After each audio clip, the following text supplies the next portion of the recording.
Capítulo 3. Domingo, rituales de degradación. A medida que cada recluso es conducido con los ojos vendados por la escalera que se abre frente a Jordan Hall y que lleva a nuestra pequeña prisión, los carceleros le ordenan que se quite la ropa y que se quede de pie, desnudo, con las piernas abiertas y los brazos extendidos contra la pared. Le dejan en esa postura mucho tiempo. No le hacen caso porque están ocupados con tareas de última hora, como guardar las pertenencias de los reclusos en lugar seguro, arreglar sus propias habitaciones y colocar camas en las 3 celdas. Antes de que cada prisionero reciba el uniforme, lo espolvorean con un supuesto insecticida para que no infeste la prisión de piojos. Por iniciativa propia, algunos carceleros empiezan a burlarse de los genitales de los reclusos diciendo que tienen el pene pequeño o que un testículo les cuelga más que el otro. Cosas de tíos. Aún con la venda puesta, a cada recluso se le da su uniforme, no es nada especial, una bata hecha de un tejido parecido a la muselina, de color café claro, con unos números cosidos delante y detrás. Los números los hemos comprado en una tienda de equipos para Boy Scouts. Una media de nylon sirve de gorro para cubrir el pelo largo de muchos de los reclusos. Sustituye al rapado de la cabeza que forma parte del ritual de bienvenida en el ejército y en algunas prisiones. Cubrir la cabeza también sirve para borrar uno de los principales rasgos de individualidad y aumenta el anonimato entre la casta de los reclusos. Luego, cada recluso recibe unas chancletas de goma y se le ata una cadena a un tobillo para que recuerde en todo momento su situación, incluso cuando duerma, cuando se dé la vuelta y la cadena choque contra el pie. Como no se les permite llevar ropa interior, los reclusos enseñan el trasero cuando se inclinan hacia adelante. Cuando un recluso se ha vestido del todo, los carceleros le quitan las vendas para que pueda ver su nuevo aspecto en el espejo de cuerpo entero que hay en la pared. Una foto hecha con Polaroid documenta la identidad del recluso en un formulario de ingreso donde en lugar de constar su nombre, consta el número que lleva cosido. La humillación de los reclusos ha empezado de la misma manera que empieza en muchas instituciones, como los campamentos de instrucción, las prisiones, los hospitales y los trabajos de mala muerte. No mováis la cabeza, no mováis los labios, ni las manos, ni los pies, no mováis nada. Y ahora callaos y quedaos donde estáis, grita el oficial de prisiones a Arnett en su primera demostración de autoridad. Tanto él como los otros carceleros del turno de mañana, J. Landry y Marcus, ya han empezado a blandir las porras de forma amenazadora mientras los reclusos se desnudaban y se ponían el uniforme. Hacen formar en línea a los 4 primeros reclusos para explicarles algunas reglas básicas que los carceleros y el subdirector habían acordado en la reunión del día anterior. Como no me gusta que el subdirector me corrija en el trabajo, dice Arnett, os diré lo que tenéis que hacer para que no tenga que corregirme. Escuchad estas reglas con atención. Debéis dirigiros a los otros reclusos por su número y solo por su número. Y siempre que os dirijáis a un guardia le llamaréis, señor oficial de prisiones. Todos los reclusos que van llegando al patio reciben el mismo trato. Se les despioja, se les equipa y se les obliga a situarse de pie contra la pared junto a sus compañeros mientras se les dictan las normas. Los carceleros procuran estar muy serios. Algunos de vosotros ya sabéis las reglas, pero otros han demostrado que no saben cuáles son y tienen que aprenderlas. Cada norma se dicta muy despacio, en un tono seco y autoritario. Los reclusos andan con la cabeza gacha, arrastrando los pies, mientras observan ese mundo nuevo y extraño. Ponte derecho, número 7258. Los demás, los brazos a los lados. Arnett empieza a preguntar las normas a los reclusos de una manera exigente y crítica, poniendo mucho empeño en adoptar un tono serio y seco, al estilo militar. Su modo de hablar parece transmitir que se limita a cumplir con su trabajo, que no hay nada personal. Pero los reclusos van a su bola, hacen el ganso, se ríen y no se lo toman en serio. Aún no se han metido en su papel de reclusos, de momento. Aquí no se ríe nadie, ordena el carcelero J. Landry. Regordete y con el pelo rubio largo y enmarañado, Landry es casi un palmo más bajo que Arnett, un tipo alto y delgado de perfil aguileño, pelo rizado de color castaño oscuro y labios finos y apretados. De repente entra en escena David Jaffe, el subdirector de la cárcel. Todos firmes y contra la pared para la lectura completa de las normas, dice Arnett. Jaffe, que en realidad es uno de mis estudiantes de Stanford, es pequeño de estatura, no llega a 1,70 m, pero parece más alto de lo normal porque anda muy erguido, con los hombros hacia atrás y la cabeza muy alta. Ya está muy metido en su papel de subdirector.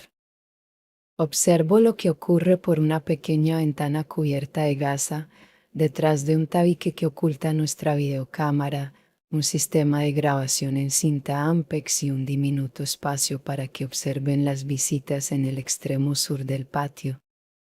Detrás de la gasa, y durante las siguientes 2 semanas, Kurt Banks y otros miembros del equipo grabarán lo que ocurra en momentos especiales como las comidas, los recuentos, las visitas de padres y amigos, la visita del capellán de la prisión y cualquier problema que se pueda producir. Como no tenemos fondos suficientes para grabarlo todo, hemos tenido que elegir. También es aquí desde donde nosotros y otros observadores podremos ver lo que ocurra sin que nadie se dé cuenta de que estamos grabando o observando. Solo podremos observar y grabar lo que ocurra justo delante, en el patio. Aunque no podemos ver lo que ocurre en las celdas, sí que podemos oírlo. Las celdas contienen micrófonos ocultos que nos permiten escuchar lo que dicen los reclusos. No saben que están detrás de unos apliques que dan luz indirecta. Esta información nos permitirá saber qué piensan y sienten cuando están a solas y que se cuentan unos a otros.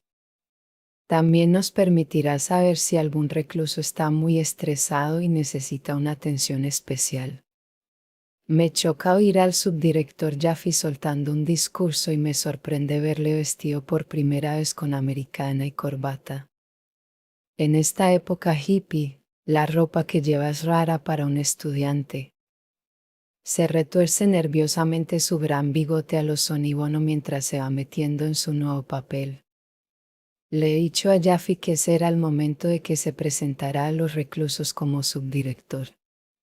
Se ha resistido un poco porque no es una persona muy expresiva, es más bien discreto, con una seriedad callada.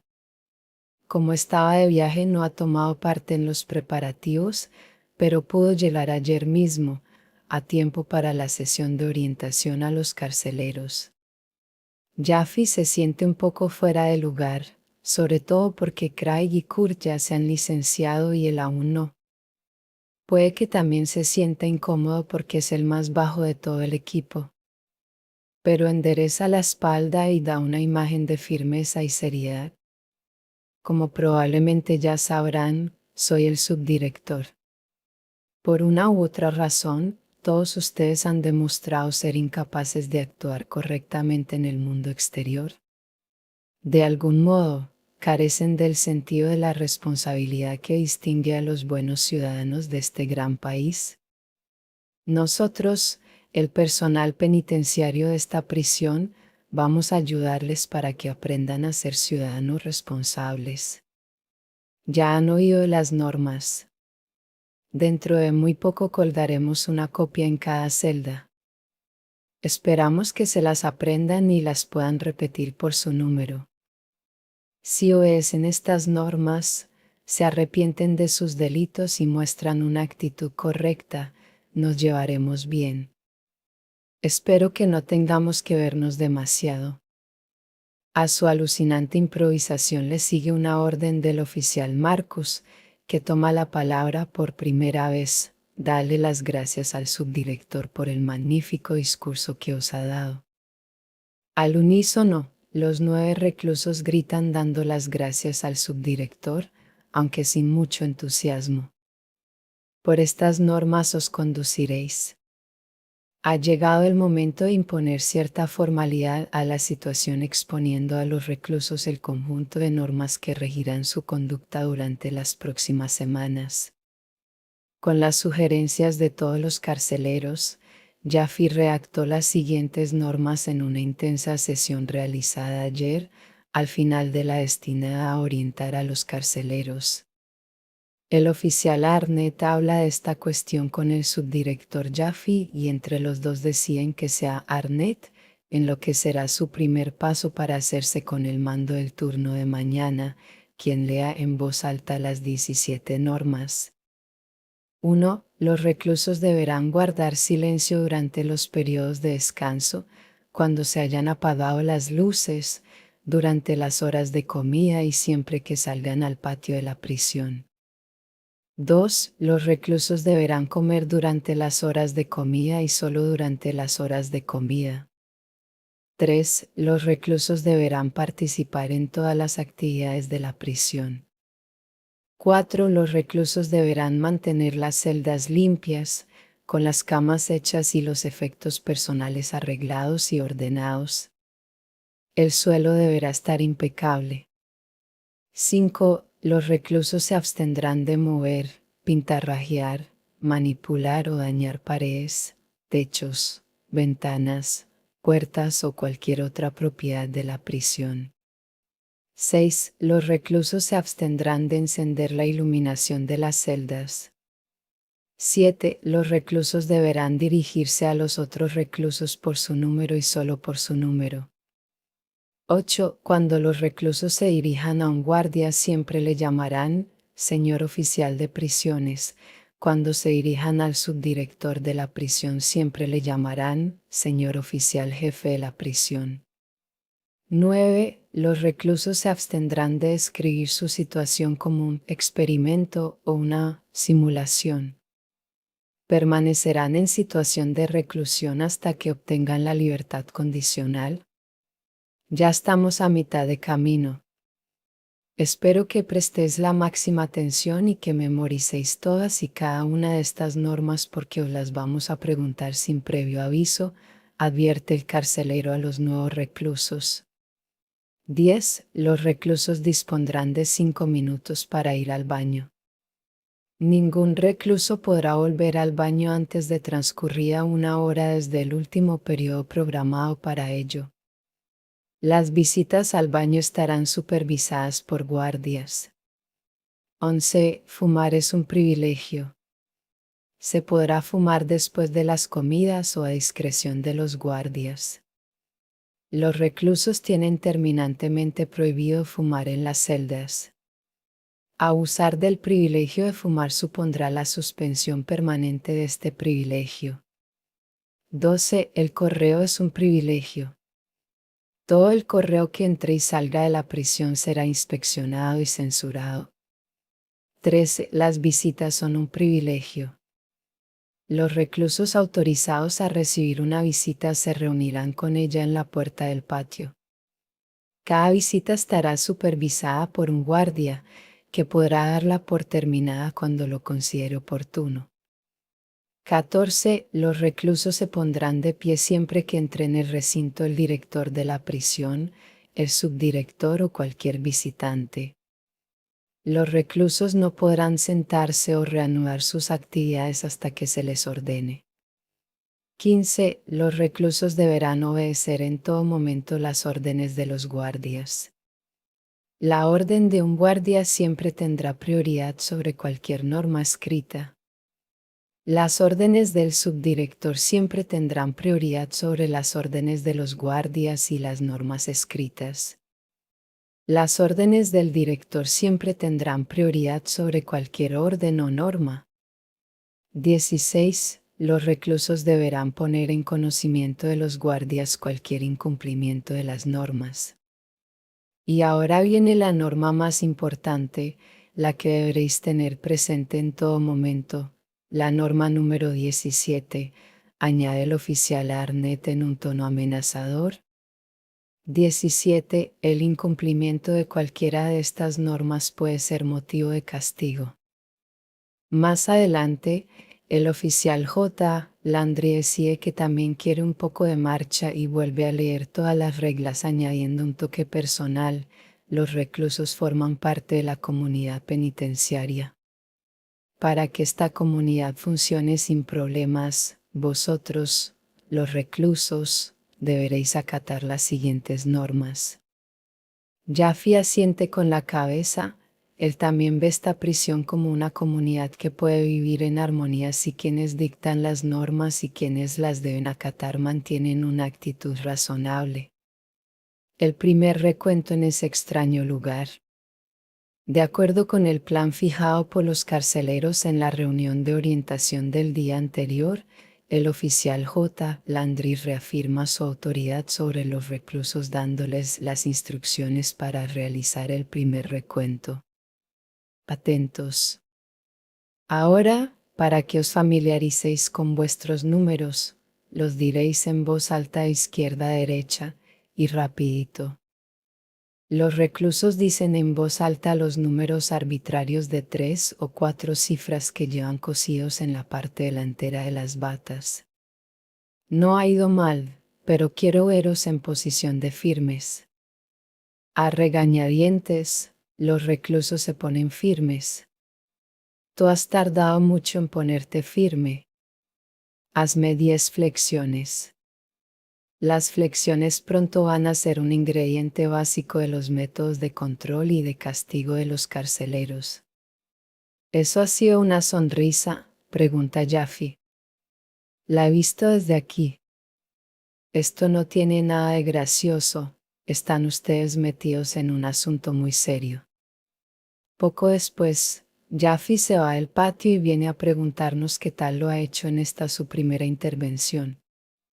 Casi al unísono, Craig, Kurt y yo le damos una palmadita en el ego. Muy bien, Dave, así se hace.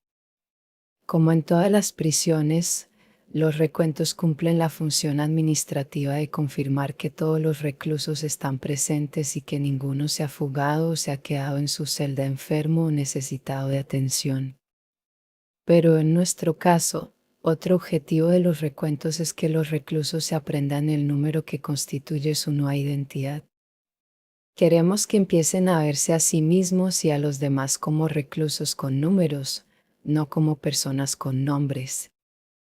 Será fascinante observar cómo se transforma con el tiempo la naturaleza de los recuentos, que de consistir en una declaración rutinaria de los números pasará a ser un medio para que los carceleros reafirmen, a la vista de todos, su autoridad total sobre los reclusos.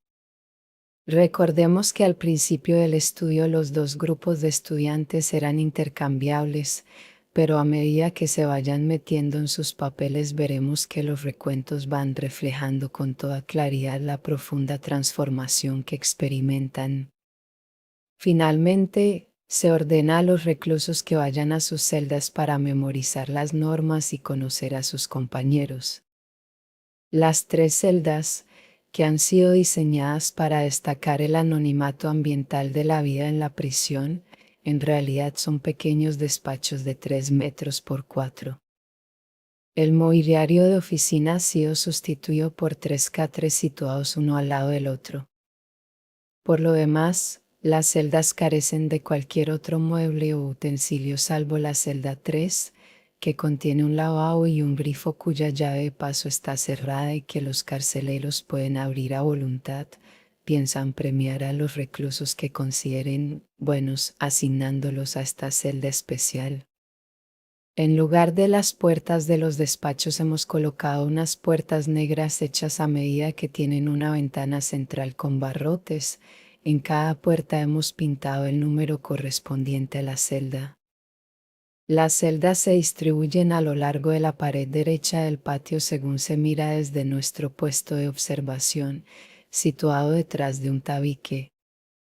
El patio es un corredor largo y estrecho, de 3 metros de ancho por unos 12 de largo. No tiene ventanas y cuenta con unos fluorescentes que dan luz indirecta. La única vía de entrada y salida se halla en el extremo norte del corredor, frente a la pared del puesto de observación.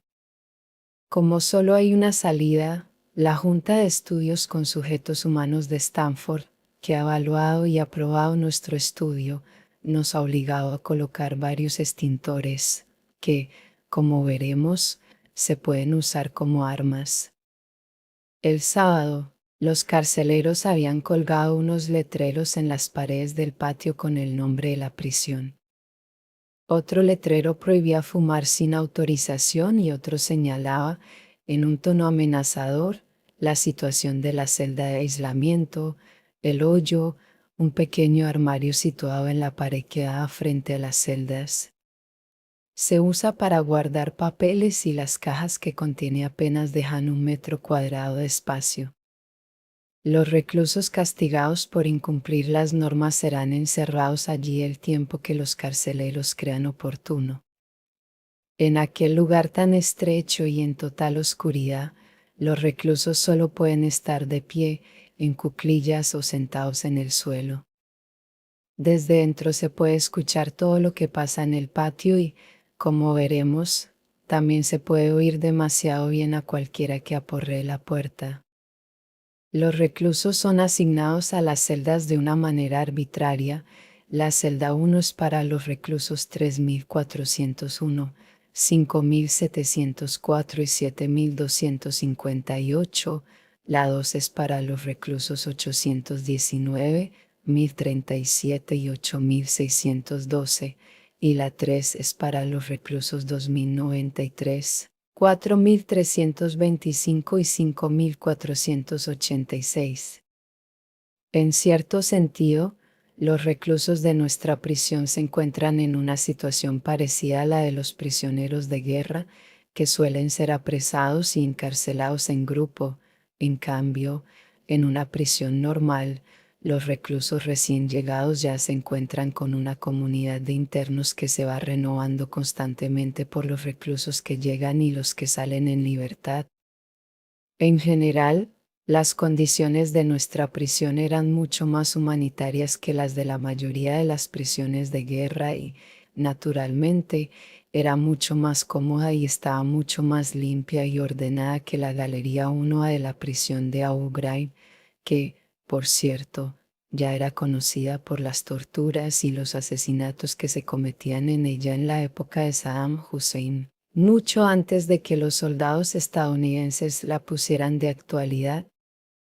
No obstante, a pesar de su relativa comodidad, la prisión de Stanford se acabaría convirtiendo en el escenario de unos maltratos que, de una manera muy inquietante, iban a presagiar los maltratos cometidos en Abu Ghraib años después por parte de policías militares estadounidenses.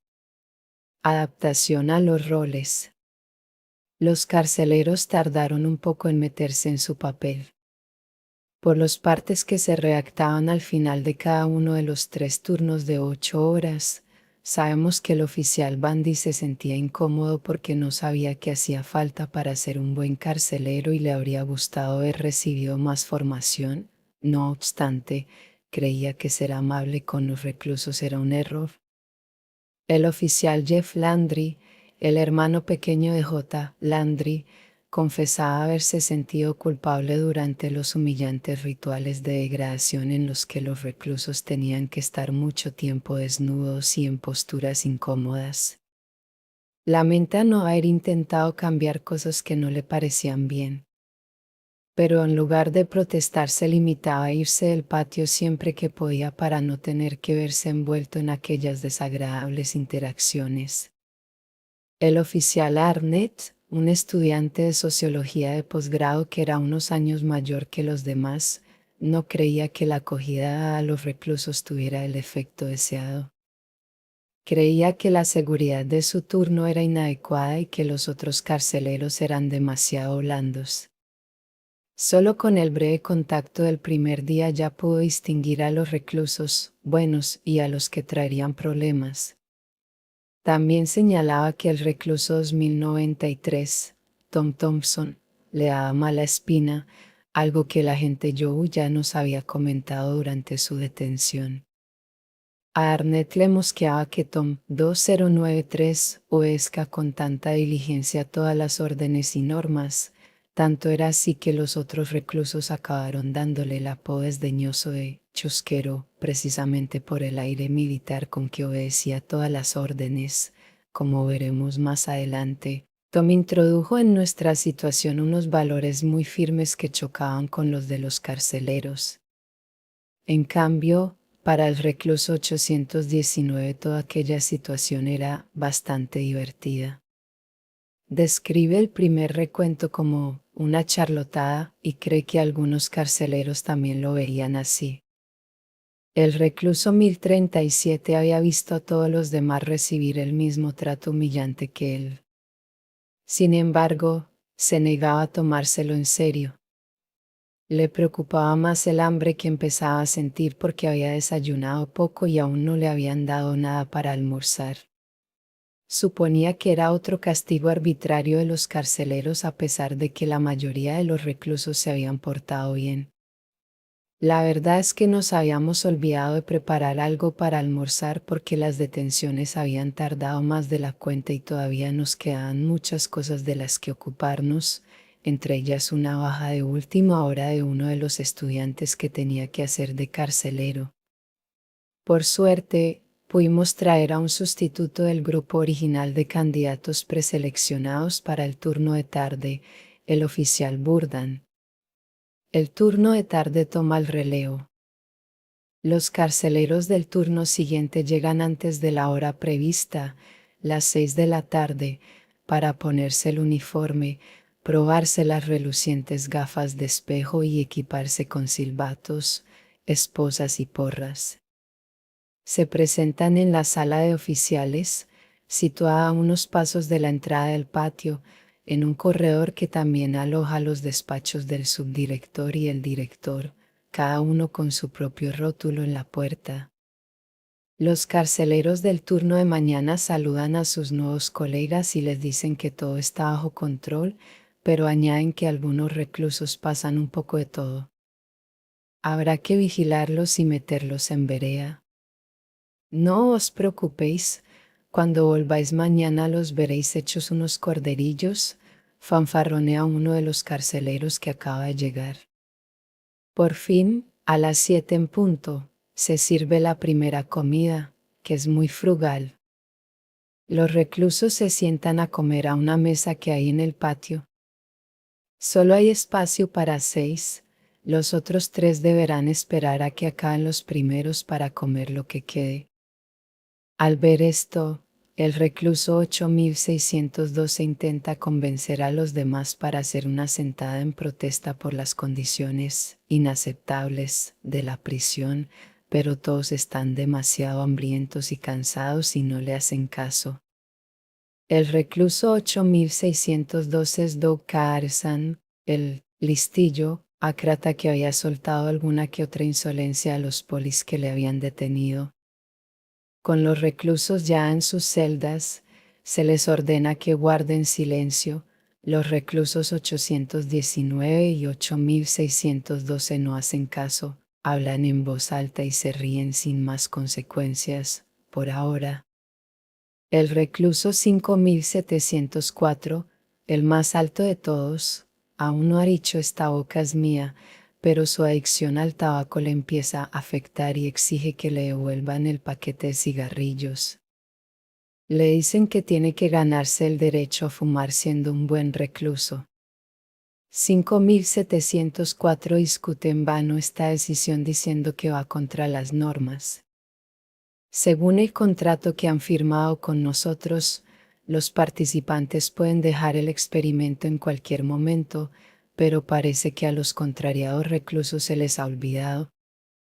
Podían haber amenazado con abandonar para mejorar sus condiciones o para acabar con los maltratos y las humillaciones que llegaron a soportar, pero no lo hicieron porque poco a poco, y sin darse cuenta, se fueron metiendo más y más en su papel.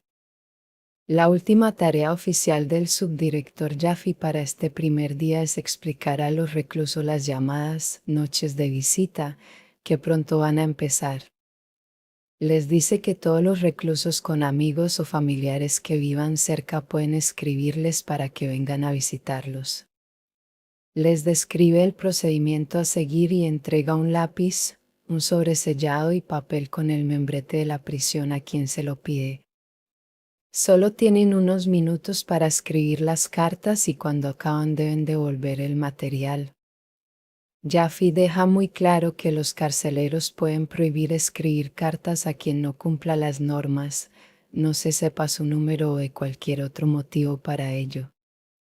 Cuando los reclusos han escrito las cartas y las han entregado a los carceleros, se les ordena que salgan de sus celdas para el primer recuento del turno de tarde.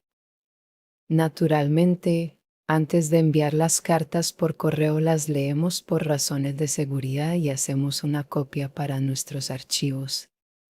Más adelante veremos que el aliciente de las noches de visita y del correo se convierte en otro instrumento que los carceleros usan de una manera instintiva para reforzar su control sobre los reclusos. Los recuentos adquieren un nuevo significado. Oficialmente, y en lo que a mí respectaba, los recuentos cumplían dos funciones: familiarizar a los reclusos con sus números y comprobar que todos estuvieran presentes al principio de cada turno. En muchas prisiones, los recuentos también se emplean para disciplinar a los reclusos. En nuestra prisión, el primer recuento se había realizado con normalidad y hasta diría que una forma bastante inocente. Pero los recuentos de la noche y de primeras horas de la mañana se acabarían convirtiendo en un suplicio. Venga, chavales, que hay recuento. Seguro que nos lo pasamos muy bien, les dice el oficial Hellman con una sonrisa burlona. El oficial Jeff Landry añade con rapidez: cuanto mejor lo hagáis, menos vamos a tardar. Los reclusos, agotados, se ponen en fila en el patio sin decir palabra, con gesto adusto, sin mirarse unos a otros. Ha sido un día muy largo y quién sabe qué más les espera antes de que, por fin, puedan echarse a descansar. Jeff Landry toma el mando, das la vuelta, y las manos contra la pared. No quiero oír ni una palabra. ¿Queréis que nos pasemos así toda la noche? Porque de aquí no nos vamos hasta que lo hagáis bien. Venga, numeraos de uno en uno. Hellman mete baza: quiero que lo hagáis deprisa y que se os oiga fuerte y claro. Los reclusos obedecen. Yo no me he enterado, tendréis que volverlo a hacer. Tíos, lo habéis hecho muy lento, venga, empezad otra vez. Lo mismo digo, añade Landry, habrá que repetirlo. Cuando ya se han dicho algunos números, Hellman grita: basta, a eso le llamáis fuerte y claro. A lo mejor es que no me he explicado bien, he dicho que habléis fuerte y claro. Vamos a ver si podéis contar hacia atrás. Venga, empezad por la otra punta, dice Landry en broma. Que no vuelva a oír ni una risa más, dice Hellman con brusquedad. Estaremos aquí toda la noche hasta que lo hagáis como Dios manda. Algunos reclusos se dan cuenta de que entre los dos carceleros, Hellman y el menor de los Landry, se está dando una lucha de poder. El recluso 819, que hasta ahora no se ha tomado nada de esto en serio, empieza a reírse a carcajadas al ver que Landry y Hellman se atropellan mutuamente. Tú, 819, ¿quién te ha dicho que puedes reírte? A lo mejor no me has oído bien. Hellman se enfada por primera vez. Se echa sobre el recluso y le empuja atrás con la porra. Landry le separa y ordena a 819 que haga 20 flexiones. El recluso obedece sin rechistar. Hellman regresa al centro del escenario, y ahora los vais a cantar. Cuando los reclusos empiezan otra vez a numerarse, les interrumpe. Os he dicho que los cantéis. A lo mejor, a los señores les aprietan demasiado las medias esas de la cabeza y no me pueden oír bien. Sus palabras y sus técnicas de control se están haciendo más creativas. Se dirige al recluso 1037 porque desafina al cantar su número y le ordena dar 20 saltos abriendo las piernas y alzando los brazos. Cuando termina, Hellman añade, me harás 10 más, ¿verdad? Y esta vez procura que eso no suene tanto. Pero no hay forma de dar saltos sin que suene la cadena del tobillo. Las órdenes son cada vez más arbitrarias y los carceleros disfrutan obligando a los reclusos a cumplirlas. Aunque se lo pasan bien haciendo que los reclusos canten los números, los dos carceleros se quejan, esto no tiene ninguna gracia, no se puede hacer peor. Venga, otra vez, les dice Hellman. Y quiero que cantéis de verdad, que suene melodioso. Uno tras otro, todos los reclusos acaban haciendo flexiones por ser demasiado lentos o por poner poco entusiasmo. En cuanto Hellman y Landry ven entrar el subdirector acompañando a Burdan, el carcelero suplente, hacen que los reclusos digan en voz alta los números que llevan en la bata en lugar de numerarse como han estado haciendo hasta ahora, por el sitio que ocupan en la fila del 1 al 9, algo que no tiene sentido desde el punto de vista oficial. Pero ahora Hellman les dice que no pueden mirarse el número para decirlo porque a estas alturas ya tendrían que habérselo aprendido. Cuando alguno se equivoca, todos tienen que hacer una docena de flexiones. Compitiendo con Landry por el dominio de la jerarquía, Hellman actúa de una forma aún más arbitraria. No me gusta cómo contáis cuando vais hacia abajo. Quiero que contéis cuando vayáis hacia arriba. 5486. Hazme 10 flexiones más. Los reclusos cumplen las órdenes cada vez con más rapidez. Pero esto hace que los carceleros les exijan cada vez más. Hellman, bueno, ahí habéis estado bien. Y ahora, a cantarlos. Tíos, está claro que cantando no os ganaréis la vida, sonáis fatal. Landry, para mí que no siguen bien el ritmo. Venga, que suene melodioso y agradable, qué gusto oírlo.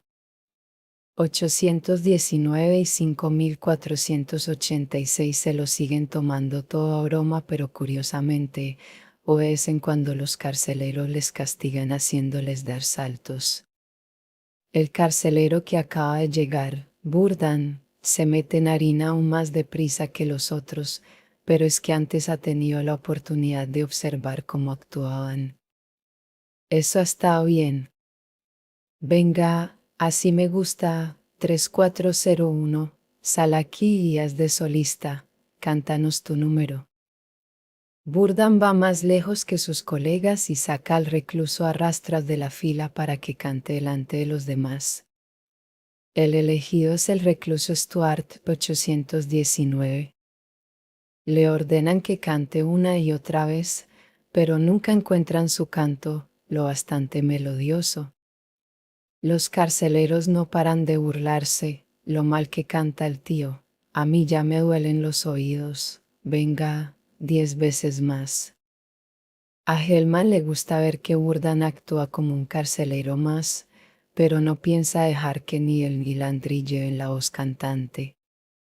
Ordena a los reclusos que digan en voz alta el número del recluso que tienen al lado. Si no lo saben, que es lo que ocurre casi siempre, ordena más flexiones. 5486. Pareces cansado, no lo sabes hacer mejor. Pues venga, 5 más. A Hellman se le ocurrió una idea para que Jerry, 5486, no se olvide de su número. Primero me hace 5 flexiones, luego 4 saltos, luego 8 flexiones más y después otros 6 saltos, a ver si así te enteras de cuál es tu número. En sus castigos cada vez hay más inventiva, la maldad creativa empieza a asomar. Landry se aleja hasta el final del patio, al parecer cediendo el mando Hellman. En cuanto lo hace, Burdan ocupa su lugar, pero en vez de competir con Hellman le apoya repitiendo sus órdenes o enriqueciéndolas con más detalles. Pero Landry no ha terminado. Vuelve y ordena hacer otro recuento. No satisfecho con el resultado, ordena a los 9 reclusos, que ya están muy cansados, que se numeren de 2 en 2, de 3 en 3, de 4 en 4. Está claro que no es tan creativo como Hellman, pero no deja de competir con él. El recluso 5486 se equivoca y Landry le ordena hacer más y más flexiones. Hellman mete baza, os diría que os numereseis de 7 en 7, pero ya sé que no dais para tanto. Venga, venid y tomad las mantas. Landry intenta seguir, un momento, quietos ahí. Las manos contra la pared. Pero Hellman va a lo suyo y, en una muestra de autoridad, pasa de Landry y da permiso a los reclusos para que tomen las sábanas y las mantas, se hagan la cama y se queden en las celdas hasta nuevo aviso.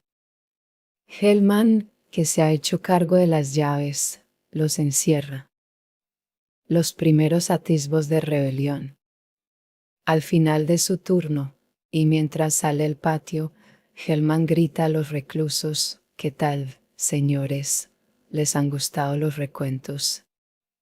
No, señor. ¿Quién ha dicho eso? El recluso 8612 reconoce que ha sido él, diciendo que le han educado para no decir mentiras. Los 3 carceleros se precipitan hacia la celda 2 y agarran a 8612, que saluda con el puño en alto mientras grita: el poder para el pueblo.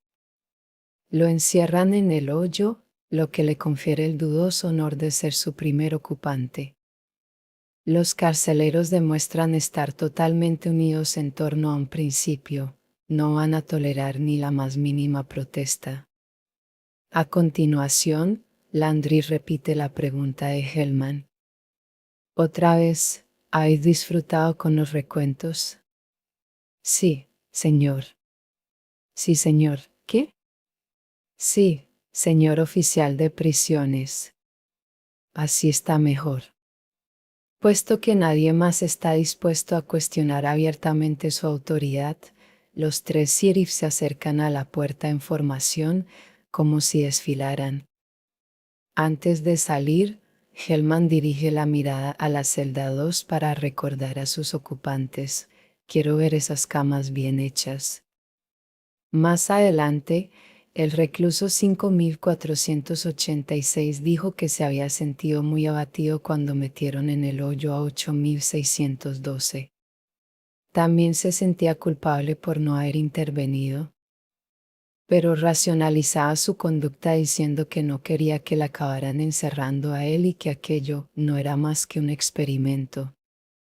Antes de que se apaguen las luces, a las 10 en punto de la noche, los reclusos tienen la última oportunidad de ir al lavabo. De 1 en 1, o de 2 en 2, son conducidos al lavabo con los ojos vendados, pero les hacen seguir un recorrido que pasa por una sala de calderas muy ruidosa para que se desorienten y no sepan dónde está el lavabo ni dónde están ellos. Más adelante, este procedimiento tan poco eficiente se va a simplificar y todos los reclusos harán en grupo un recorrido que a veces incluirá un trayecto en ascensor para confundirlos más. A las primeras de cambio, El recluso Tom 2093 dice que necesita más tiempo del permitido porque está muy nervioso y no puede orinar. Los carceleros se niegan, pero los otros reclusos se unen e insisten en que le den el tiempo necesario. Había que dejar claro que había unos límites, diría más tarde en tono desafiante el recluso 5486. Pequeños incidentes como este se pueden ir sumando para dar a los reclusos una identidad colectiva que les permite verse como algo más que un grupo de personas que intentan sobrevivir cada uno por su lado.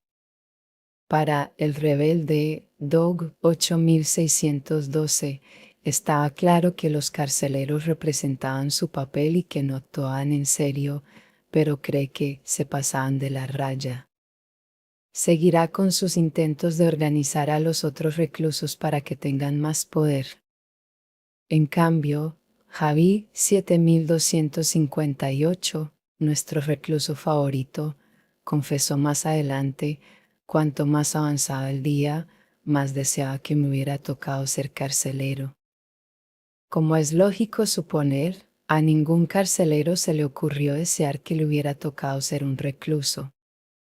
Otro recluso rebelde, el número 819, expresaba lo que sentía en la carta donde pedía a su familia que viniera a visitarle. A modo de postdata, había añadido: el pueblo oprimido al poder, la victoria ya se acerca, en serio, como prisionero, no podría estar mejor que aquí. Mientras juegan a cartas en la sala de oficiales, los carceleros del turno de tarde y el subdirector idean un plan para que el primer recuento del turno de noche sobresalte a los reclusos.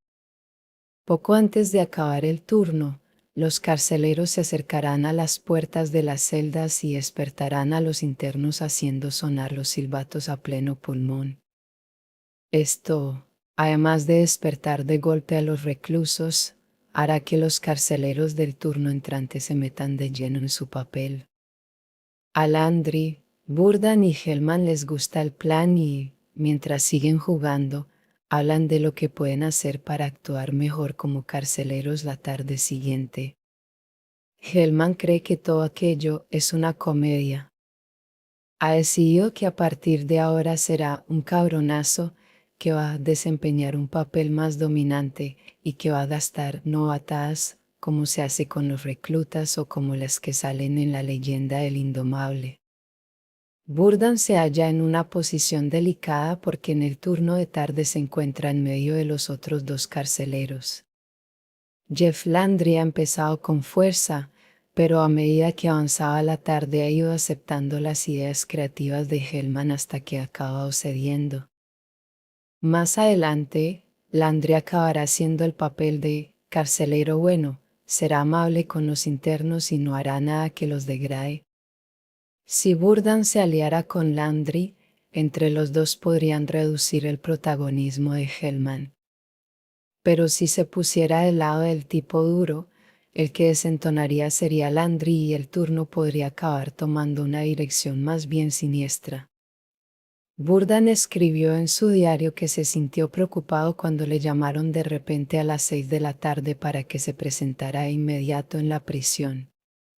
Cuando se puso aquel uniforme estilo militar se sintió de lo más tonto porque no pegaba ni a tiros con la mata de pelo negro que le cubría la cabeza y la cara, y no le gustaba la idea de que los reclusos pudieran reírse de él.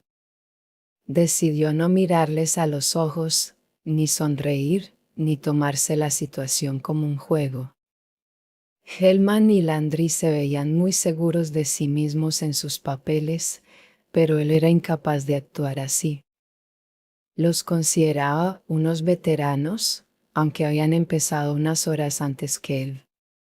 Lo que más le gustaba del uniforme era la porra por la sensación de seguridad y de poder que sentía al arrastrarla contra los barrotes de las celdas, al aporrear la puerta del hoyo o haciéndola chocar contra la palma de la mano, un gesto que acabaría siendo característico de él.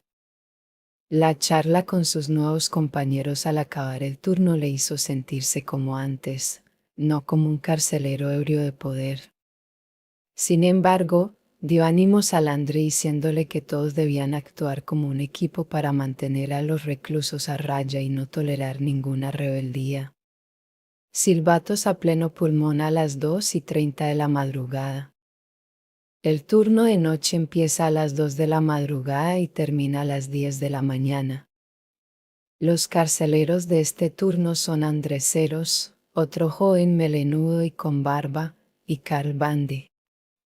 Recordemos que Bandi ha ayudado a los del turno de mañana a trasladar a los reclusos de la comisaría a la prisión, por lo que empieza el turno bastante cansado.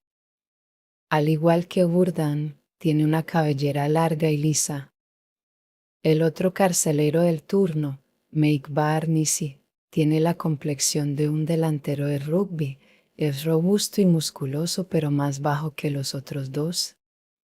Cuando el subdirector les dice que habrá un despertar sorpresa para anunciar el cambio de turno, los tres están encantados de empezar a lo grande con todo ese estrépito. Los reclusos duermen profundamente. Se oyen algunos ronquidos en las celdas oscuras y estrechas. De repente, el silencio se hace añicos. Suenan unos silbatos a pleno pulmón y hay voces que gritan, todo el mundo arriba, arriba, que toca recuento, venga, bellos durmientes, a ver si sabéis contar. Los reclusos, aturdidos, se ponen en fila contra la pared y se van numerando mecánicamente, mientras los tres carceleros se turnan inventando nuevas formas de hacer el recuento. Las enumeraciones y las correspondientes tandas de flexiones y saltos siguen sin parar durante una hora agotadora. Al final, se ordena a los reclusos que vuelvan a la cama unas horas más, hasta el toque de Diana. Más adelante, algunos dijeron que se sintieron sorprendidos, exhaustos e irritados y que empezaron a tener por primera vez la sensación de distorsión del tiempo. Otros admitieron que en aquel momento pensaron en abandonar. El oficial Ceros, que al principio se encontraba incómodo con el uniforme, le encuentra el gusto a llevar esas gafas plateadas de cristales reflectantes. Dice que le dan una fuerte sensación de autoridad, pero el estruendo de los silbatos retumbando en aquel sótano oscuro le asusta un poco. Se considera demasiado blando para ser un carcelero e intenta ocultar las ganas de reír tras una sonrisa sádica. Llegó a pasarse un poco elogiando las sádicas propuestas del subdirector para hacer los recuentos. Barney dijo más tarde que sabía que le costaría ser un carcelero y que se fijaba en los demás para saber cómo actuar en aquella situación, algo que hacemos casi todos cuando nos hallamos en una situación extraña. Creía que la principal tarea de los carceleros era contribuir a crear un entorno donde los reclusos perdieran su identidad y adquirieran otra nueva.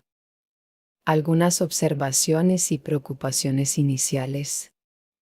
En las notas que escribí, entonces me planteaba una serie de cuestiones en las que centrar nuestra atención en los días siguientes.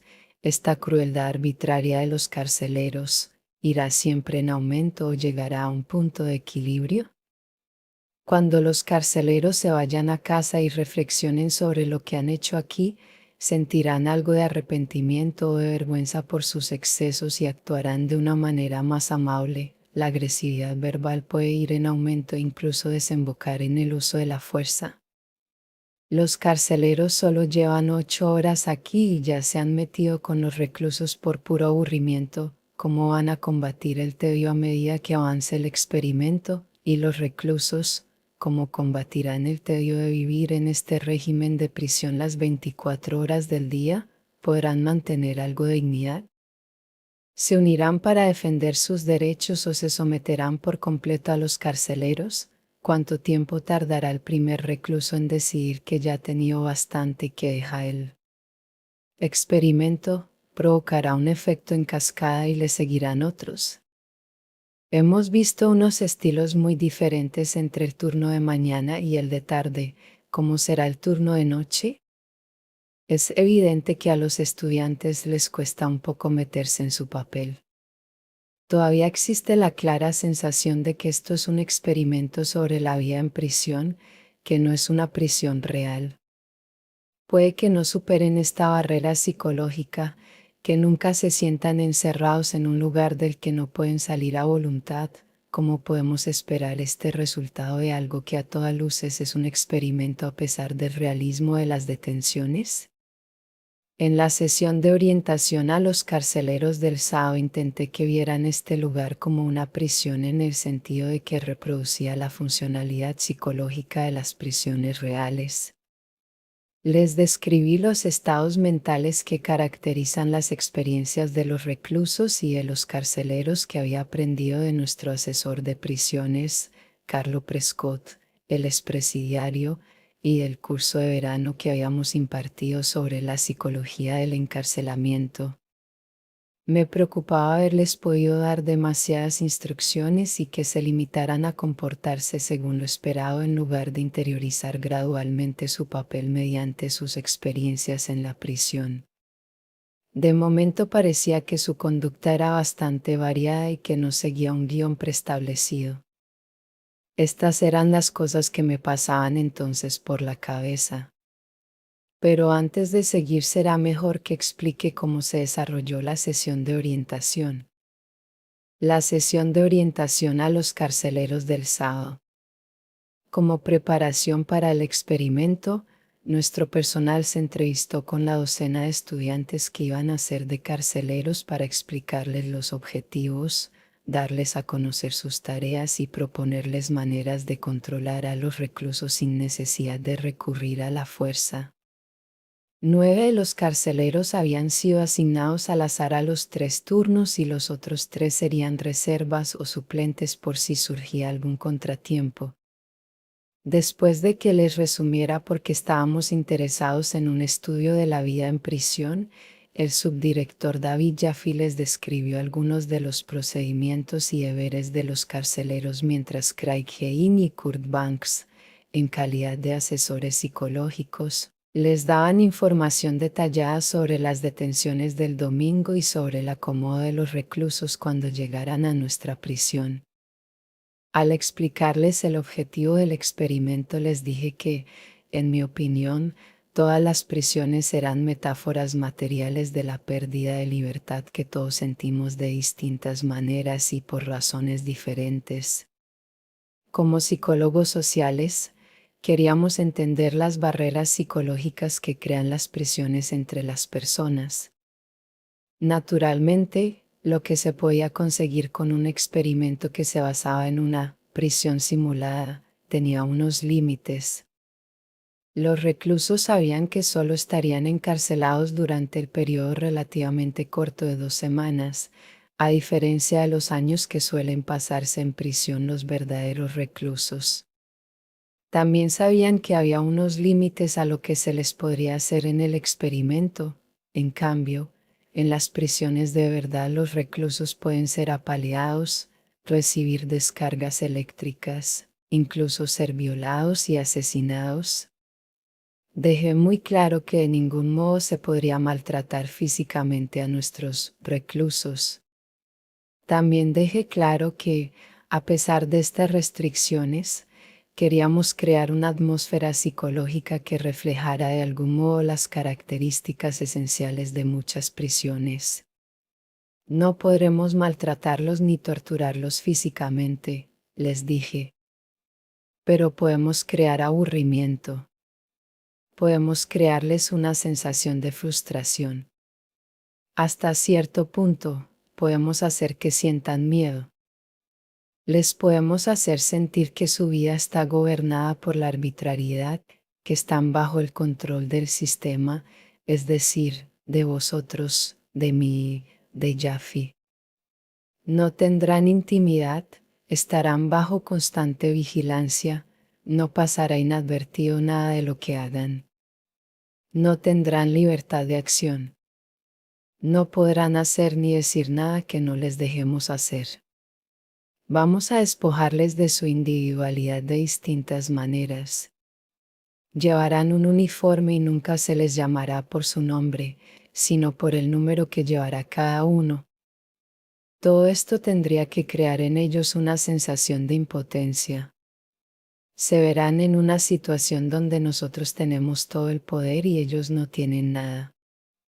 La pregunta que plantea este estudio es, ¿qué harán para intentar obtener poder, para recobrar alguna medida de individualidad, de libertad, de intimidad? Dicho de otro modo, actuarán en contra nuestra para poder recobrar parte de lo que poseen ahora, cuando aún están en libertad. Señalé a los futuros carceleros que, seguramente, los reclusos iban a pensar que todo aquello era una comedia que nos tocaba a nosotros, como personal de la prisión, provocar en ellos el estado psicológico necesario mientras durara el estudio. Teníamos que hacerles sentir como si fueran verdaderos reclusos. Nunca deberíamos referirnos a la situación como un estudio o un experimento. Tras responder a varias preguntas que me hicieron, les expliqué que serían asignados a los 3 turnos de acuerdo con sus preferencias, pero que en cada turno debía haber 3 carceleros. Les dije que el turno de tarde parecía al menos apetecible a primera vista, pero que seguramente sería el más fácil porque los reclusos estarían durmiendo la mayor parte del tiempo. Habrá relativamente pocas cosas que hacer, pero no podréis dormir. Tendréis que estar atentos por si planean algo. En efecto, creía que el turno de tarde sería el más plácido, pero me equivoqué, fue el que acabó trabajando más y el que más maltrató a los reclusos. Debo repetir una vez más que mi interés inicial se centraba más en los reclusos y en su adaptación a aquella situación carcelaria que en los carceleros. Los carceleros eran una especie de comparsas cuya función era ayudar a crear en los reclusos la sensación de estar encarcelados. Creo que esta perspectiva se debía a mis orígenes humildes, que hacían que me identificara más con los reclusos. Y está claro que estuvo influida por mi contacto personal con Prescott y con otros expresidiarios que había conocido hacía poco. Por lo tanto, el objetivo de mi charla de orientación era inculcar en los carceleros una mentalidad carcelaria, esbozando los principales procesos situacionales y psicológicos que actúan en una prisión típica. Con el tiempo pudimos ver que la conducta de los carceleros era tan interesante como la de los reclusos y a veces incluso más. Habríamos obtenido el mismo resultado sin esta orientación si hubiéramos dejado que solo actuaran el contexto y los roles. Como veremos, a pesar de estas instrucciones, los carceleros hicieron poco al principio para crear aquellas sensaciones negativas en los reclusos. Hizo falta tiempo para que sus roles y las fuerzas de la situación los transformaran gradualmente hasta el punto de maltratar a los reclusos, una maldad de la que yo fui responsable en última instancia por haber creado aquella prisión. Visto de otra manera, los carceleros no habían recibido una instrucción formal para actuar como tales. Básicamente se les dijo que mantuvieran el orden, que no dejaran escapar a los reclusos y que nunca usaran la fuerza contra ellos, y se les dio una orientación general sobre los aspectos negativos de la psicología del encarcelamiento. Es un procedimiento similar al que usan las instituciones penitenciarias con los guardias que tienen una formación limitada, con la única diferencia de que ellos sí están autorizados para usar la fuerza cuando sea necesario. El conjunto de normas dadas a los reclusos por el subdirector y por los carceleros, y las instrucciones que di a los carceleros en la sesión de orientación, representaban las contribuciones del sistema a la creación de unas condiciones situacionales de partida que ponían en duda los valores, las actitudes y la personalidad que los participantes aportaban a aquel escenario tan especial. Pronto veremos cómo se resolvió el conflicto entre el poder de la situación y el poder de la persona. Oficiales. Turno de mañana, de 10 a 18 horas. Barnett, Marcus, Landry, John. Turno de tarde, de 18 a 02 horas. Hellman, Burdan, Landry, Jeff. Turno de noche, de 02 a 10 horas. Bandy. Ceros. Barnici. Oficiales de reserva. Morismon, Peters. Reclusos. Celda número 1. 3401 Glen. 5704 Paul. 7258 Javi. Celda número 2. 819 Stuart. 1037 Rich. 8612 Dog. Celda número 3. 2093 Tom Chusquero. 4325 Jim. 5486 Jerry.